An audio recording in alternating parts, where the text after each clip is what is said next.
Welcome to the Boost Hospitality Podcast. My name is Mark Simpson. I'm the founder of Boost Hospitality, or Boostly for short. This podcast is all about working with small, independent hospitality owners, helping them increase their heads on beds, cutting down on commission costs, and just getting a better understanding how marketing for their property works in 2017.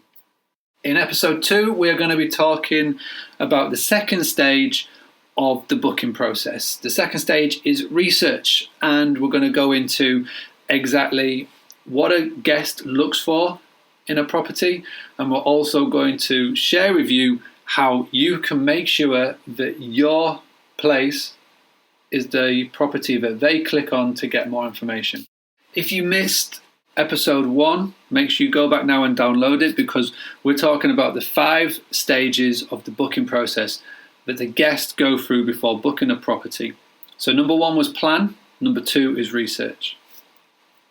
So the guest has done their search, they've gone on to one of the listing sites, the many listing sites that are out there, and they are having now a look for properties.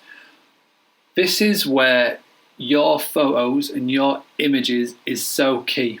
If your first image on these sites is poorly representative of your property, then you will not get the booking. So the key here is to make sure that the image that is the first image that people see is your unique selling point. So again, if you're a pet-friendly property in Scarborough, you've got to make sure that your main image is of a pet staying at your property. You know, you could have a really cool exterior shot with some dogs running around. If you wanted to go for where you've got an image of a past guest in here, then make sure that it draws the attention. If you've just got the standard exterior shot on a street with no appeal, then people are going to scroll past you. You've got to disrupt their attention and get them to draw to you.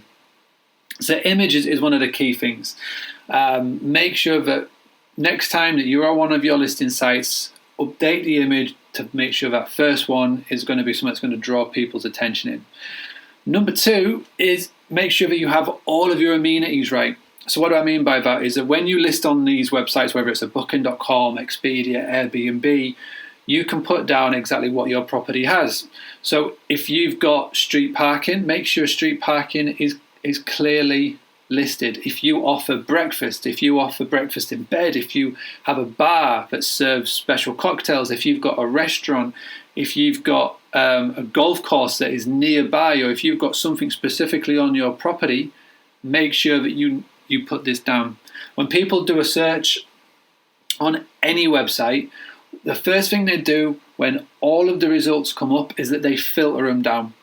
So you want to make sure that you are appealing to people.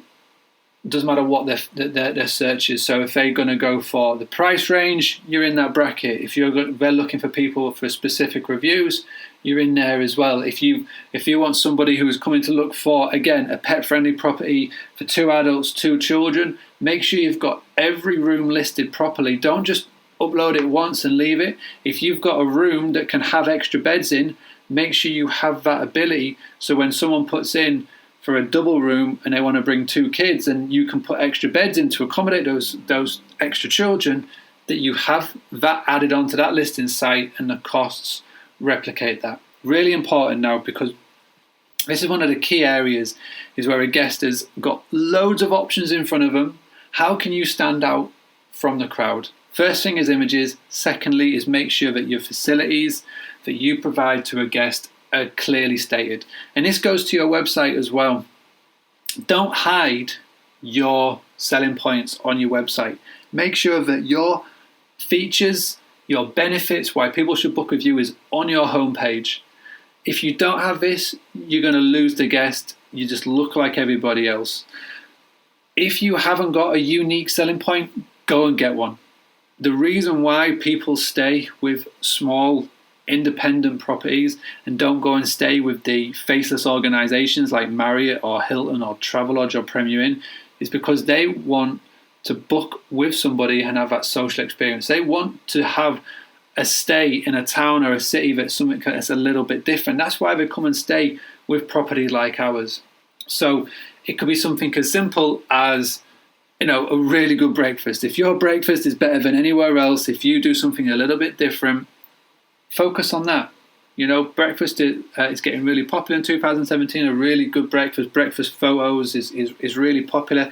So jump on that bandwagon. If you're one of the first properties in your town or in your city to get the Amazon Echoes or the Google Homes in your property, again, make sure that is one of the first images that people see. Make sure that is clearly stated, and just try and separate yourself from the crowd. So really important, in stage number 2 of the booking process, when the guest is going through their research, make sure that your facilities, your unique selling points is clearly presented to the potential guest, and make sure it's the first thing that they see. So that is episode number 2 of the Boost Hospitality Podcast, Series 2. We talked about research. I would love to hear your feedback. Let us know exactly what your unique selling point is. Email mark@boostly.co.uk, or you can come and find us on Instagram. It's @boostlyuk.